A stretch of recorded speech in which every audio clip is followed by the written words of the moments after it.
गुरु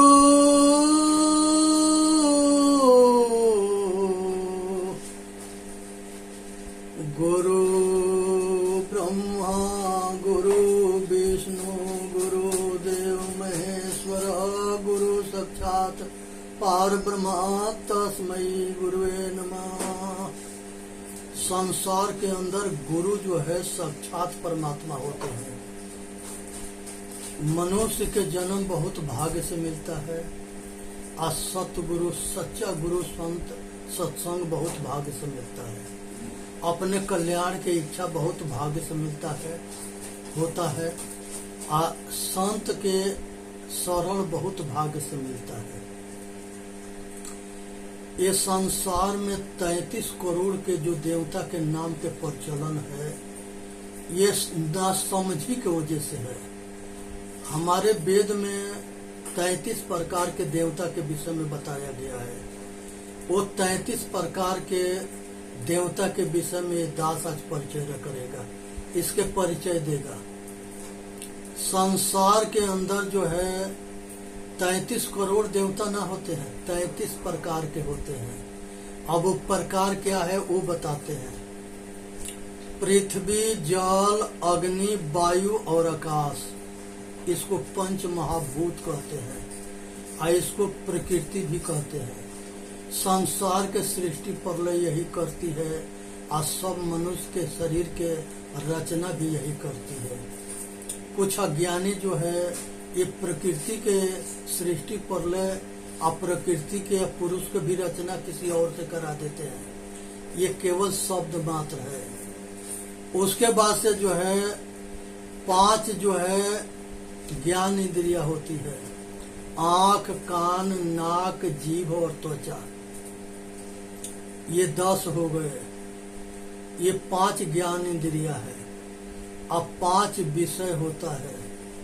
शब्द, स्पर्श, रूप, रस और गंध, ये 5 विषय है। और 5 जो है कर्म इंद्रिया होती है। हाथ, पैर, मुख, लिंग और उपस्थ, ये 5 कर्म इंद्रिया है। 5 कोश होता है। अन्नमय, प्राणमय, मनोमय, विज्ञानमय और आनंदमय, ये 5 आवरण है ये शरीर में, जिसके पीछे चेतनात्मा है। ये 5 के पार करने छोड़ने के बाद वहां पहुंचते हैं। और हमारा प्राण 5 होता है। प्राण, अपान, समान, व्यान और उदान। तो ये पंच महाभूत, 5 ज्ञान इंद्रिया 10, 5 विषय 15, पंचकोश 20 और 5 प्राण, ये जो है सब मिला करके जो है 20-30 होते हैं। पंच महाभूत 5 ज्ञान इंद्रिया 10, 5 कर्म इंद्रिया 15 और 5 कोश 20 और 5 प्राण, तो ये सब जो है 20 होते हैं, 30 होते हैं। और 30 के बाद से 31 जो है वो इंद्र होता है। इंद्र उसे कहते हैं जो सब इंद्रियों के जीत लेता है, इंद्रियों के दमन कर लेता है और अपना मन के समन कर लेता है। वो इंद्रियों के देवता इंद्र है। बाहर स्वर्ग के राजा जो इंद्र है वो नहीं, जो अपने शरीर रूपी ब्रह्मांड के इंद्रियों के जीत लेता है, वो इंद्रिय जीत है। इंद्रियों के दमन करना, मन का समन करना, चित्तवृत्ति के निरोध करना योग है। अहंकार शून्य होना। जो अपने आप पर विजय प्राप्त करते हैं उसको हनुमान कहते हैं, महावीर कहते हैं। और जो अपने को नहीं जीत पाता है उसके दुर्दशा हो जाता है। उसके बाद से जो है इंद्र जो है 31वां देवता है। अब प्रजापति 32वां देवता है। 31 और 32 और 33 जो है चेतन आत्मा रूपी परमात्मा। ये 32 जोड़ के लेकर के 32 जड़ देवता के लेकर के आज सबको शरीर के संचालन करता है। चेतन आत्मा रूपी परमात्मा, इसको जो है कहीं कहीं ब्रह्म भी कहा गया है और कहीं कहीं आत्मा कहा गया है, कहीं चेतन कहा गया है, कहीं दृष्टा कहा गया है, कहीं गुणी कहा गया है, कहीं अनादि पुरुष कहा गया है, अनेक इसके नाम है। और उसके बाद से ये पहिल का पाठ है 33 देवता के, जो हमारे ऋग वेद के ऋषि हमको बताते हैं। दूसरा पाठ जो है ऋग वेद के ऋषि दूसरे पाठ में 33 देवता के वर्णन करते हैं। उसमें 8 वसु होता है। 8 वसु कौन है? पृथ्वी, जल, अग्नि, वायु, आकाश, सूर्य, चांद, तारागण, ये 8 वसु है जो हमारे जीवन में हमारा सहायक है। उसके बाद 11 रुद्र है। 11 रुद्र कौन है? प्राण, अपान, समान, व्यान और उद्दान, और कुरुम, कुकिला, धनंजय, देवदत्त, नाग, ये 10 हो गए।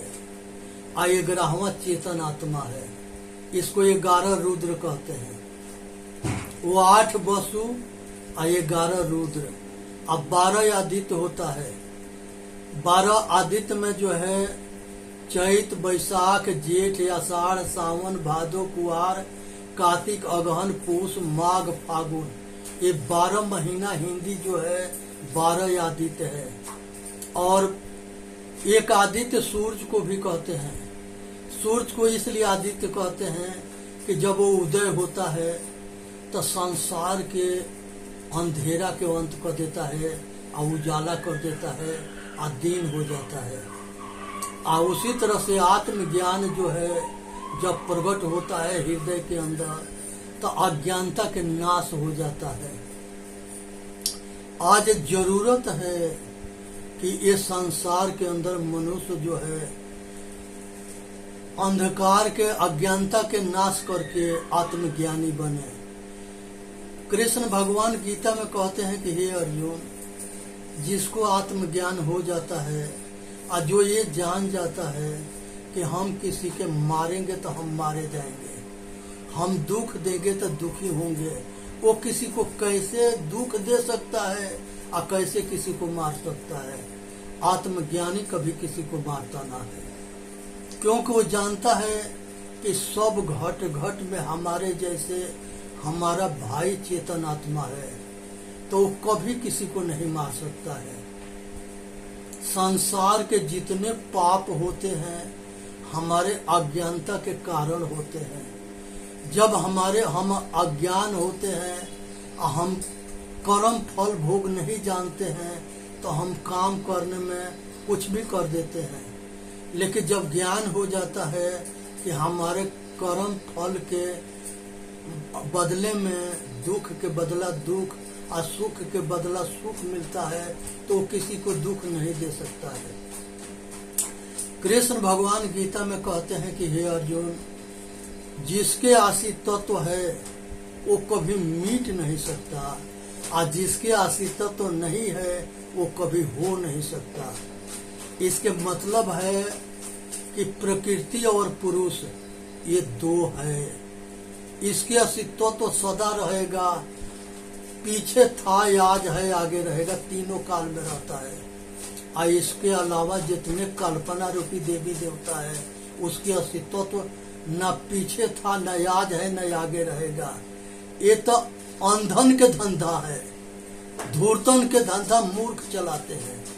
ये सब से बचनी है, विचार करनी है और अपना कल्याण करना है। तो इस तरह से जो है 8 वसु, 11 रुद्र और 12 आदित्य, ये सब मिल करके जो है 30 देवता हो गए। 31 होते हैं। और 31 के बाद से जो है 32वां देवता जो है इंद्र होता है, जो इंद्रिय जीत होता है, जो अपने इंद्रियों को अपने वश में कर लेता है, और इंद्रिय जीत को इंद्र कहते हैं। प्रजापति जो प्रजा के पालन करता है वो प्रजा के पालन कौन करता है? चेतन आत्मा रूपी परमात्मा। ये प्रजापति है, चेतन आत्मा। ये प्रजा के पालन करता है। प्रजा के पालन के मतलब कि शरीर के सभी के जो है सभी जड़ को चलयमान करता है, कार्यशील करता है। ये मनुष्य शरीर जो है मोक्ष के दरवाजा है। बहुत ऐसे आदमी हैं जो अपना शरीर को अपने आप के मानते हैं, लेकिन नहीं, शरीर अलग है, चेतन आत्मा अलग है। गाड़ी अलग है, ड्राइवर अलग है। ड्राइवर के खुराक भोजन पानी है और गाड़ी के खुराक डीजल मोबिल पेट्रोल है। उसी तरह से शरीर के खुराक भोजन पानी हवा है और चेतन के खुराक सेवा भक्ति ज्ञान वैराग ध्यान साधना है। इस बात के समझने की जरूरत है, विचार करने की जरूरत है, अपना कल्याण करने की जरूरत है। ये संसार के अंदर जो है साहेब एक जगह कहते हैं, तुलसी यह तन खेत है, मन बच कर्म किसान। तुलसी यह तन खेत है, मन बच कर्म किसान। पाप पुण्य दो बीज है, बोवे सो लवे निदान। मनुष्य अपने कर्म से इंसान बनता है, अपने कर्म से शैतान बनता है, अपने कर्म से भगवान बनता है।